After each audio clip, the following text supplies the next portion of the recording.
예수께서 눈을 들어 제자들을 보시고 이르시되 너희 가난한 자는 복이 있나니 하나님의 나라가 너희 것이며 지금 줄인 자는 복이 있나니 너희가 배부름을 얻을 것이며 지금 우는 자는 복이 있나니 너희가 웃을 것이며 인자로 말미암아 사람들이 너희를 미워하며 멀리하고 욕하고 너희 이름을 악하다 하여 버릴 때에는 너희에게 복이 있도다.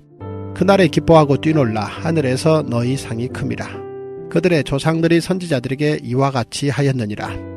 그러나 화 있을진저 너희 부요한 자여 너희는 너희의 위로를 이미 받았도다. 화 있을진저 너희 지금 배부른 자여 너희는 줄이리로다.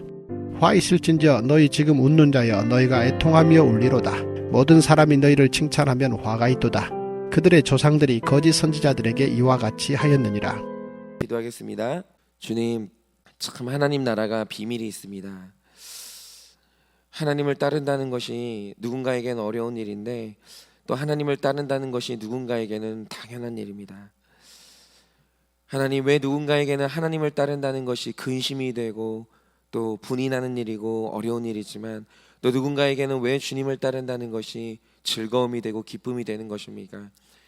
하나님, 그것이 바로 하나님께서 우리에게 주시는 이 하나님의 나라가 열리는 비밀이고 세상은 알지 못하는 우리만의 비밀인 것입니다. 하나님, 오늘 하나님께서 우리에게 그 비밀을 알려주신다고 합니다. 어떤 사람에게 하나님의 나라가 임하는 것이 쉬운 것인지 또 즐거움인지 오늘도 주의 말씀을 통해서 그 비밀이 열리기를 원하고 우리 또한 주님을 따르는 것이 쉽고 편하고 즐거운 일이 되기를 원하오니 주여 오늘도 우리에게 말씀하여 주시고 우리에게 진정한 복이 무엇인지 깨닫게 되는 귀한 역사가 이 말씀을 통해서 일어날 수 있도록 함께하여 주시옵소서. 오늘 이 새벽에 말씀이 들리게 하여 주시옵소서. 예수님의 이름으로 기도드립니다. 아멘. 이게 굉장히 유명한 말인데요. 그 공산주의 아버지죠. 칼 막스는 그 사회의 변화를 굉장히 열망했던 사람입니다. 강한 자만 살아남는, 그 당시는 더 냉혹했겠죠. 강한 자만 살아남는 어떤 그런 법칙들에 대한 굉장히 그 열망이 심했던 사람인데 이유는 뭐냐라고 하면 칼 막스 자신이 너무 가난하고 비참한 삶을 살았기 때문에 지금 내가 이렇게 된 이유를 어디에서 찾았냐면 이 구조적 사회의 이 구조적인 악이 너무 심각하다라는 데서 그 이유를 찾았습니다. 그래서 그는 이 견고하게 짜여져 있는 그 시대의 현실의 질서를 한번 뒤집고자 했습니다. 그런데 다 아시겠지만 이 현실의 이제 구조가 얼마나 이제 견고한지 그 사람이 이제 고민 끝에 내린 결론이 뭐냐면 이 세상은 대화나 평화적인 방법으로는 변할 수 없다고 봤어요. 그렇게 결론을 내렸습니다. 그러면 이제 사회가 변하는 이 방법이 뭐냐? 그러니까 더 쉽게 말하자면 이 세상의 1%가 주인되고 그가 그렇게 봤다는 겁니다. 99%는 노예고 이의 질서를 바꿔서 99%가 주인이 되고 그 1%가 이 저변으로 밀려나는 이 방법이 뭐냐라고 생각을 하다가 오직 방법은 딱 하나, 비참한 현실에서 착취당하는 노동자들의 분노가 이들을 단결하게 해서 무력으로 세상을 뒤집지 않으면 세상의 변화는 힘들다고 본 거죠.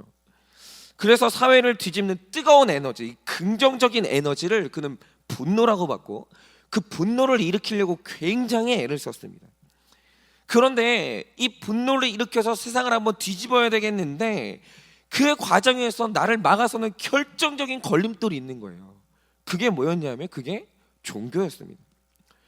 그러나 현실에서 사람들의 불만이 커지면 커질수록 그 불만을 마주하면 마주할수록 분노의 힘은 커질 것이고 분노의 힘이 커지면 커질수록 자기의 뜻대로 이 혁명이 성공할 가능성이 높아지는데 문제는 뭐냐면 사람들이 자꾸 신을 만나면 위로를 받는 거예요. 자꾸 사람들이 신을 만나면 분노가 사라지는 거예요. 혁명이 자꾸 멀어지는 거예요. 안 되는 거예요. 여러분, 칼 막스가 이 세상에서 종교를 없애려고 한 이유는 단순히 이론 때문이 아닙니다. 그는 힘겨운 현실과 분노를 극복하게 하는 보이지 않는 세계에 어마어마한 힘을 마주했던 사람이에요. 해보려고 하니까 안 되는 거예요. 해보려고 하니까 번번이 좌절당하는 거예요. 이 막강한 힘을 그는 한번 마주했던 겁니다. 그래서 그가 한 말이 뭐냐면 종교가 아편이라는 거예요. 그러니까 현실을 직시하고 분노해야 사회를 뒤집을 텐데 신앙이 그 신앙이 사람들에게 자꾸 위로를 주고 분노를 잠재우니 자기 뜻이 자꾸 좌절되는 거예요. 근데 그 힘이 막강한 거예요. 그 힘은 실제적인 거예요. 추상적인 게 아니었어요. 그가 한번 그 힘을 잠재우려고 해보니 그게 자기 뜻대로 안 되는 거예요. 그리고 결국 그는 이 힘을 넘어서지 못했어요. 결국 이 힘이 그가 꿈꿨던 사회를 이겼어요. 그런데 저는 여기서 이 칼 막스가 사실 뭐 대단한 지성인이라고 생각하는 게요, 물론 그는 그 힘의, 이 신앙의 힘을 직접 체험했어도 회심은 하지 않았어요. 회심은 하지 않았지만 아주 날카롭게 본질 하나를 파악했다고 생각합니다. 그게 뭐냐면 보이지 않는 세계가 보이는 현실을 좌우한다는 거예요. 그가 그 연결고리를 찾았어요. 그는 그걸 느꼈어요. 뭐냐면 사람들의 마음 가운데 천국, 구원, 사랑이 실제하는 사람이 있어요. 이게 망상이 아니라 천국이 있다는 게 어떤 사람에게 있어요. 구원이라는 게 있어요. 사랑이라는 게 가장 강한 그의 가치관인 사람이 있어요. 근데 이 믿음이 확신하면 할수록 그의 현실 세계가 달라진다는 거예요. 완전히 달라진다는 거예요. 보이지 않는 세계가 보이는 세계를 움직이고 그 세계에 영향력을 미친다는 것에서 그는 그걸 봤어요. 여러분, 이 믿음이 확실하면 확실할수록 분노가 폭발할 수가 없는 거예요. 여러분, 그러나 사람으로 하여금 살인적인 분노를 끌어내고 돈 있는 사람들을 미워하게 만들려면 반드시 그 나라가 없어져야 돼요. 사람들의 머릿속에서 그 존재가 없어져야 돼요. 보이지 않는 신, 그가 없어지지 않으면 사람들로 하여금 막강한 이 분노를 끌어낼 수가 없는 거죠. 그러니까 이거예요. 사람이 죄를 지을 때는 먼저 보이지 않는 세계가 없어져야 돼요. 보이지 않는 그 하나님에 대한 존재가 먼저 눌려져야 돼요. 그렇지 않으면 사람은 절대로 죄로 못 넘어가요. 즉 보이지 않는 내세가 우리의 현실을 좌우한다는 걸 그는 정확히 파악한 거예요. 그런데 문제는 그는 끝내 자기가 파악한 그 세계를 자신의 것으로 만들지 못했어요. 바로 이거죠. 여러분, 그 세계가 있다는 것을 느꼈어요. 그 힘을 체험했어요. 있다는 것을 알고 있음에도 불구하고 결국 하나님하고 연결되지 못하는 사람이 있어요. 연결이 안 되는 거예요. 그런데 그 반면에 하나님하고 드디어 연결이 돼서 결국 하나님을 체험하고 믿지 않을 수 없게 되는 바울과 같은 사람이 있다라는 거예요.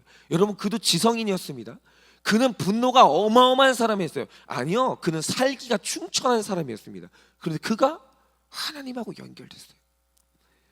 하나님하고 연결되자 그 마음 가운데 있던 그 살기가 사라져버렸어요. 그가 사랑의 사도로 변했습니다. 여러분, 연결이 되는 사람이 있어요. 그러면 도대체 우리와 하나님을 연결하는 그 끈, 그 접점, 그게 뭐냐라는 거죠. 오늘 말씀에 나오는 바로 그 끈이 복이에요. 오늘 이 누가는 말하는 게 뭐냐면 너희가 복이 있다라고 말할 때 그 끈, 보이지 않는 세계와 우리를 연결하는, 하나님의 나라와 우리를 연결하는, 하나님 그 실체와 우리를 연결하는 그 끈을 받은 사람이 바로 그 사람이 복이 있다는 거예요. 그런데 다른 복음서, 특별히 이 마태복음 같은 이 마태복음에 나오는 팔복과 이 누가가 말하는 이 복을 이제 비교를 해보면, 예를 들면 이런 거죠. 가난한 게 복이라는 거예요. 그런데 가난함을 이제 복이라고 말할 때 이 가난함을 마태는 이 심령의 가난함도 이 포함을 해요. 약간 이제 어렵게 얘기하면 이 형이상학적인 이 개념도 포함을 하는 거죠. 그런데 참 특이한 게 뭐냐면 이 누가의 특징이 뭐냐면 누가는 오늘 복을 말해요. 근데 복을 말할 때 보이지 않는 개념을 허락하잖아요. 이게 누가복음 공부하면 공부할수록 정말 재밌는 게 누가는 굉장히 특이한 사람이에요. 이 누가는 보이지 않는 것들에 대한 개념을 일단 제껴놔요. 그가 말하는 복은 가난인데 다 이런 식이에요. 다 가난, 뭐 우는 것, 뭐 이런 식인데 그가 말하는 가난이라고 할 때 가난은 진짜 먹을 게 없는 가난만 말하는 거예요. 정확하게 돈이 없는 가난을 얘기해요. 그 줄인 자는 뭐냐? 마음이 줄인 거 이런 거 아니에요. 오늘 누가가 말하는 줄인 거는 뭐냐면 정말 이성을 잃고 눈이 핑핑 돌아갈 정도로 정확히 내 배가 느끼는 위장의 공복 상태 있죠. 그걸 복이라고 얘기해요. 그러니까 사람이 피부로 느껴지는 이 고통 있잖아요. 가난의 고통, 그리고 이 배고픔의 고통. 그런데 그 인간이 느낄 수밖에 없는 실제적인 고통을 누가 너 오늘 뭐라고 하느냐? 그 복이라고 말해요. 여러분 다른 복도 마찬가지입니다.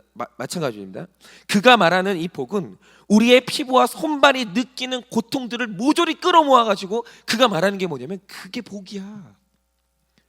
그게 복이야.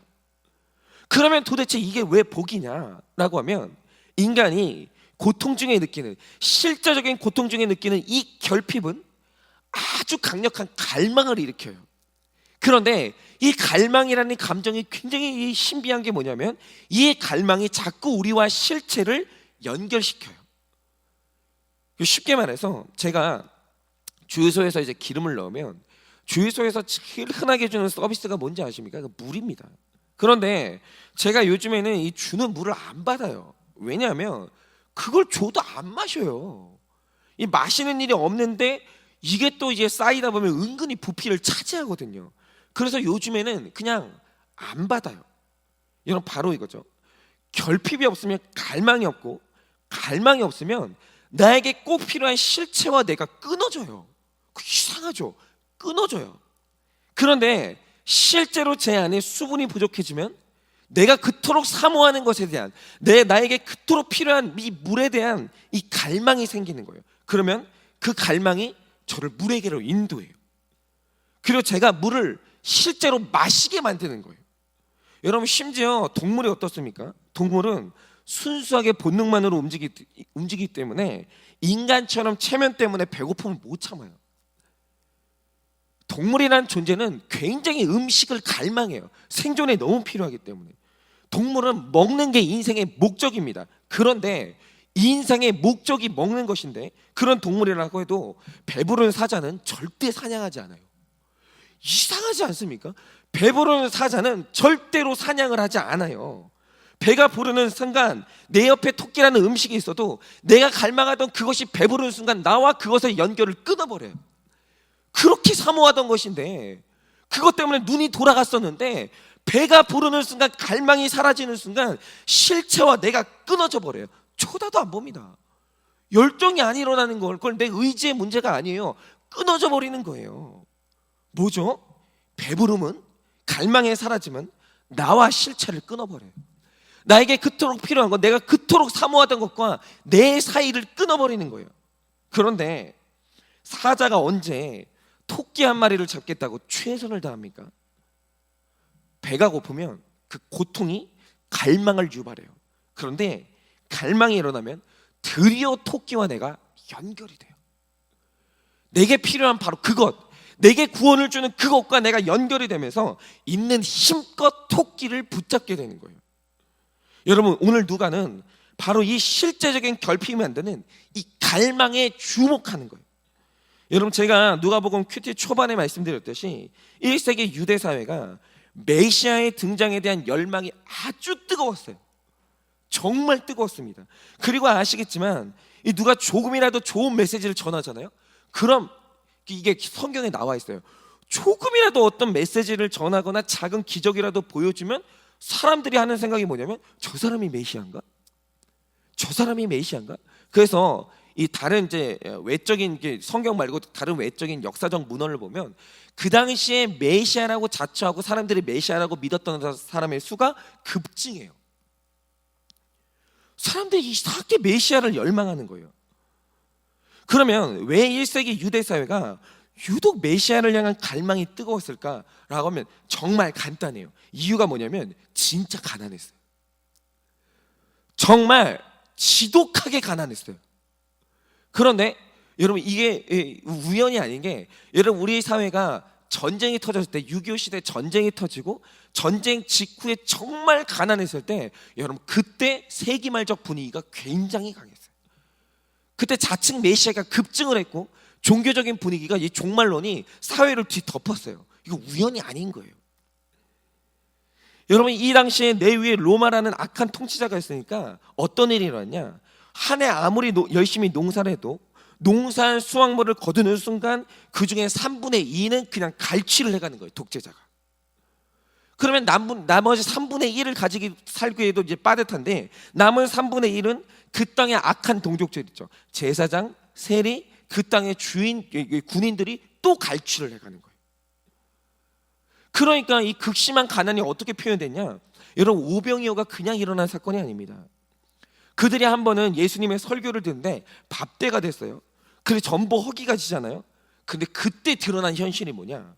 10,000명이나 되는 사람 중에 도시락 싸올 형편이 되는 사람이 아무도 없었어요. 가서 사 먹을 데가 없는 게 아니라 사 먹을 돈이 없는 거예요.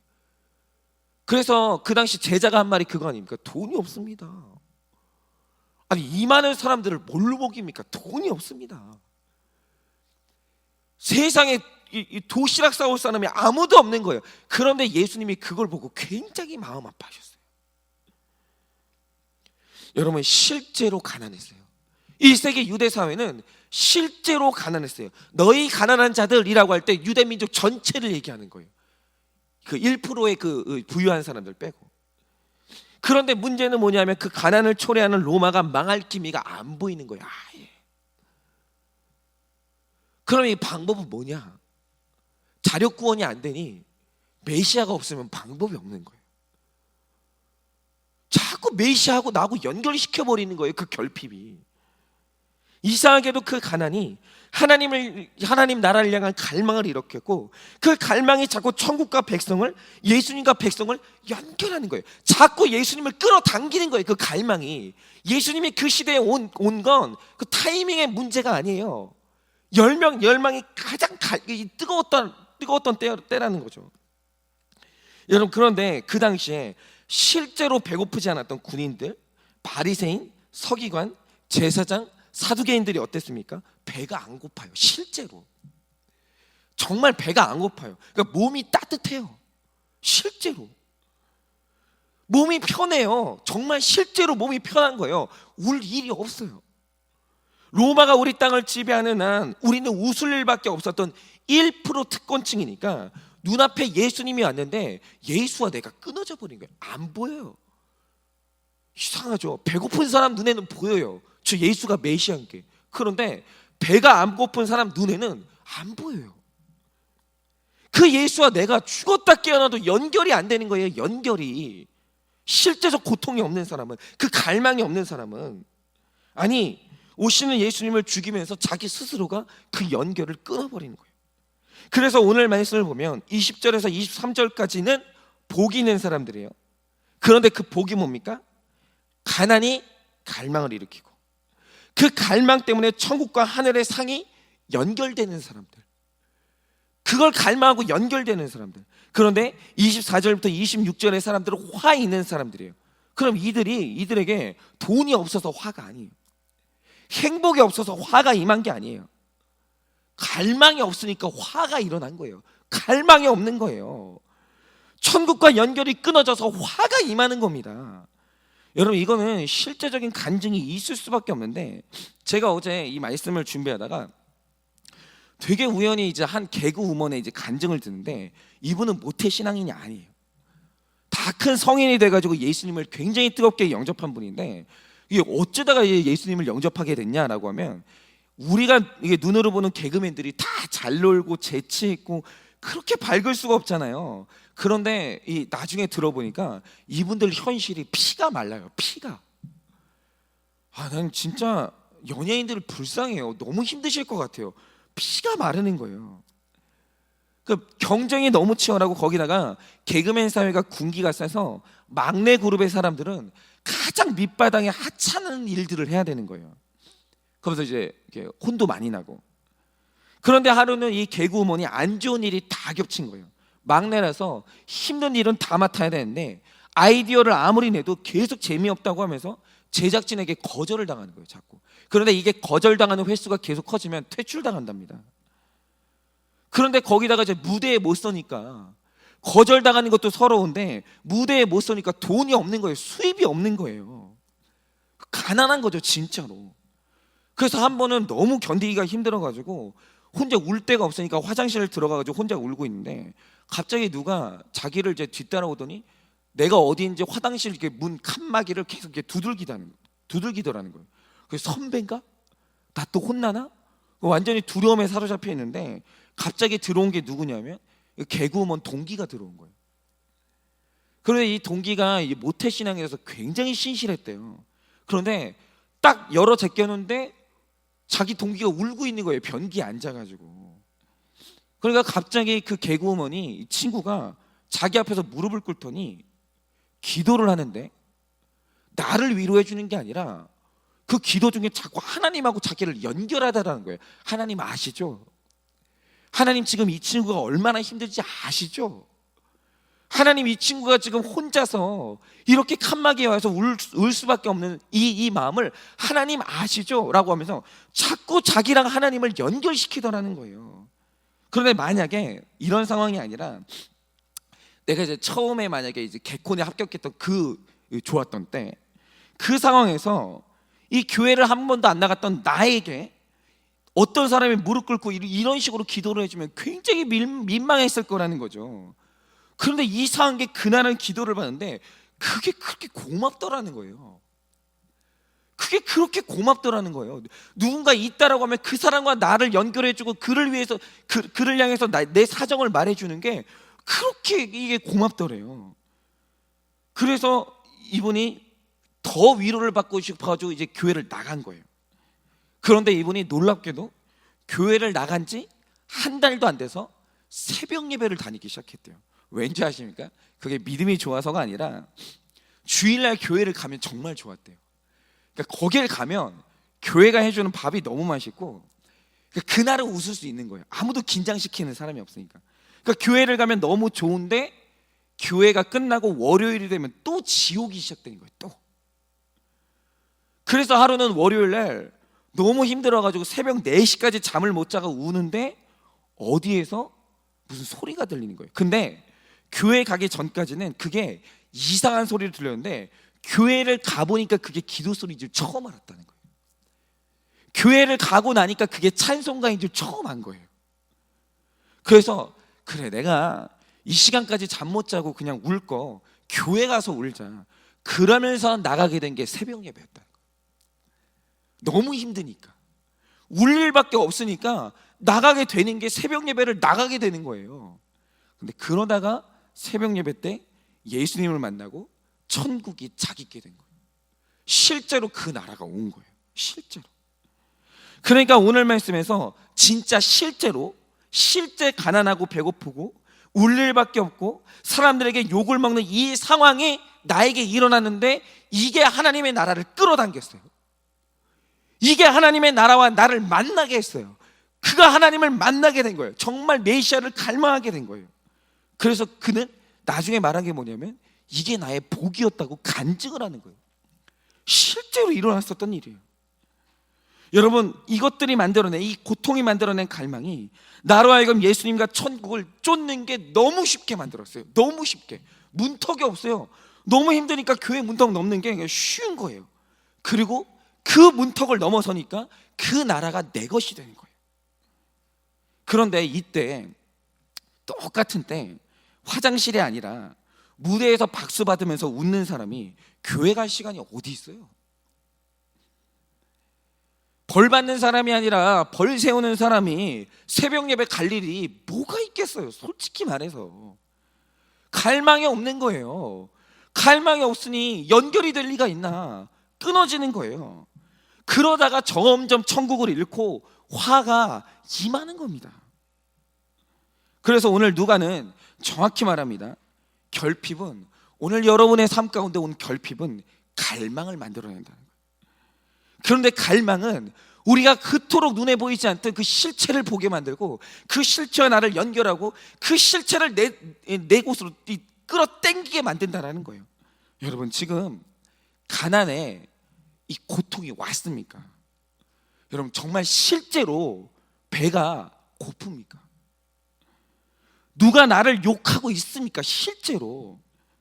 그리고 내가 울 일밖에 없어서 위로해 줄 사람이 아무도 없습니까? 그런데 그때 하나님은 우리에게 갈망을 선물로 주신다는 거예요. 그리고 그 갈망이 나로 하여금 천국을 쫓게 만들고 예수 그리스도와 나를 연결시켜 버린다는 거예요. 이것은 잃은 사람만 알고 있는 비밀이고 잃은 사람만 가지고 있는 이 비밀인 거예요. 여러분 잃어본 사람만 여러분, 고통을 당해본 사람만 소유할 수 있는 천국이 있다라는 거예요. 여러분, 오늘 그 갈망은 예수님이 여러분과 나를 연결하는 그 끈으로 하나님께서 주신 복이에요. 여러분, 이걸 복으로 여길 수 있다는 것은 뭐냐면 사실은 하나님의 나라가 열린 거예요. 여러분, 오늘 이 갈망을 통해서 오늘 예수님을 만나시기를 바랍니다. 정말 만나시기를 바랍니다. 정말 그 천국을 끌어당기시기 바랍니다. 하나님 나라 없으면 저는 못 삽니다. 오늘 죽어야 된다고 하면 난 반드시 천국 가야 됩니다. 하나님, 당신 나라를 나는 가져야 되겠습니다. 여러분, 강력한 갈망으로 오늘 하나님의 나라를 끌어당기시기 바랍니다. 여러분, 천국은 침노하는 자의 것이라고 했는데 침노를 아무나 합니까? 갈망이 없는데 어떻게 침노를 할 거예요? 그런데 갈망이 있는 자는 침노가 쉬워요. 하나님의 나라를 끌어당기는 그 힘이 그 누구보다 센 거예요. 그 갈망이 그 강력한 힘을 만들어내는 거예요. 여러분, 오늘 그렇게 하시라는 거예요. 여러분, 그때 이 내가 소유한 천국이 나의 현실 가운데 임해서 여러분, 저는 그 천국이 내 삶을 역전시키고 실제로 배부름과 나를 웃게 하시는 영적인 배부름과 영적인 웃음을 오늘 나에게 선물로 주시는 놀라운 역사가 일어날 줄을 믿습니다. 이 시간에 우리 다 같이 한번 기도하시죠.